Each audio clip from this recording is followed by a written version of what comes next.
In the world of executive business coaching, we sometimes run into what might be considered to be an ethical dilemma.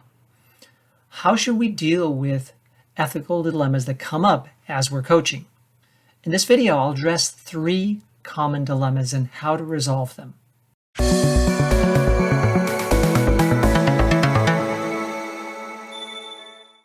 If you're a member of a credentialing organization like the ICF or the Center for Credentialing and Education, they post codes of ethics that you should adhere to as a member of that organization, especially one who holds a credential.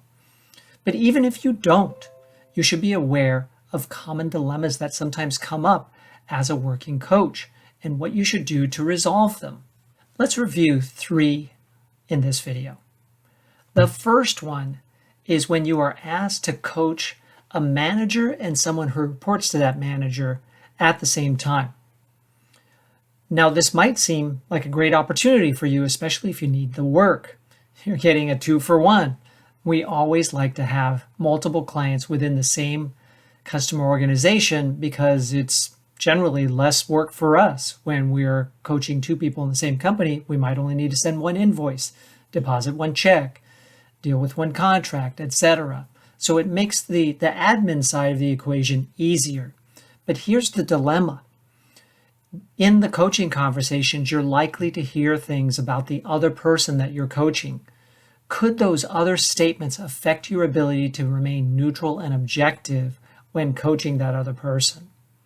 What if you hear from your client who's reporting to the manager, your other client, that manager has treated them poorly, has been really difficult to work for, and has said things that make you pause because they're against your nature and how you would manage someone? Could you really still remain neutral and objective when coaching the manager? It would be a challenge for even the best coach. So in a situation like that, the resolution is generally to avoid coaching one or the other person and simply state to the sponsor that you would probably do best to coach one of the 2 and bring in another coach to coach the other one. Or you can coach one at a time, and then when this engagement ends, you could potentially coach the other person. One of those alternatives may be attractive to your sponsor, and it will make you look good to be forthcoming and proactive in engaging in that conversation, as with other dilemmas. So that's dilemma number 1. Fairly common. This might also manifest as coaching 2 people who are on the same team as peers. That could be potentially a coaching dilemma as well, as it may represent a similar conflict of interest and affect your ability to be neutral. Coaching dilemma number 2 is a situation where you have someone who has been coaching with you for some time and you've had a great engagement, they've renewed a time or 2, and you feel comfortable coaching this person. But there comes a time when you have this thought in your mind, I'm not sure if I'm still bringing great value to the client. Are they still getting the same value out of my coaching in this engagement as they once did? That's actually a line item in the ICF Code of Ethics, that we should consider whether we are bringing value to our client. So this actually happened to me in a scenario a few years back where I'd been working with a client for some time. I think it was a few years. They'd steadily renewed. And we got to a point where I felt like our coaching relationship had grown a little bit stagnant. We seemed to be duplicating conversations fairly often and kind of treading back over familiar ground. So I brought up to my client the question whether they were still gaining value from the engagement. And they said, that's interesting. Why do you bring that up? And I mentioned the reasons that had come to me. And they said, let me think about it, and then I'll come back to you.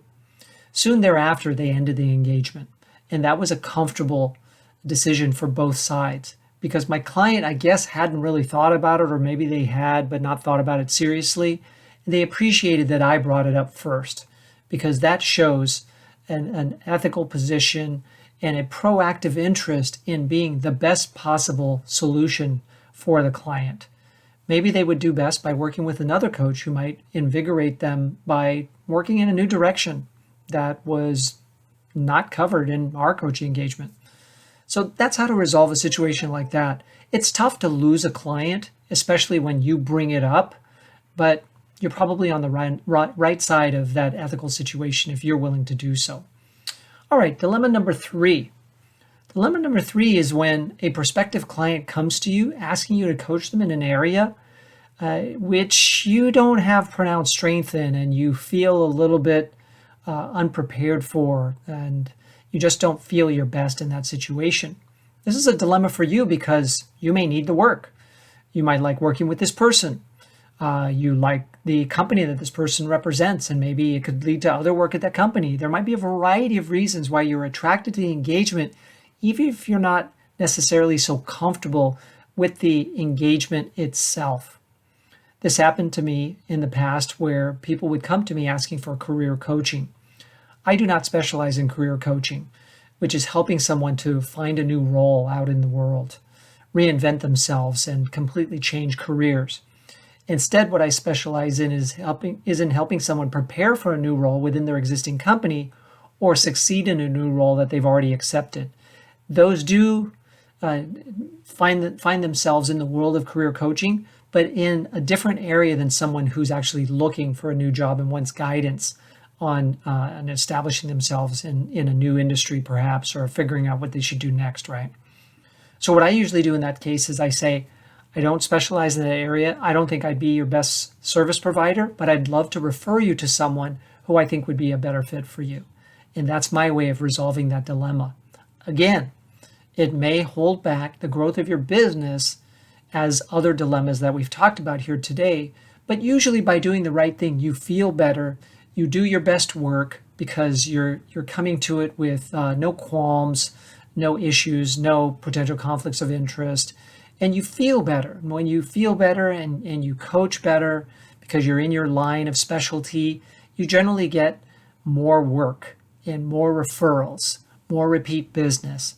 So I hope these answers to these common dilemmas might be helpful to you. Of course, you need to read through codes of ethics yourself and come to your own decisions about what presents possible ethical dilemmas for you and how to resolve them. But maybe I've given you some food for thought based on my own experience.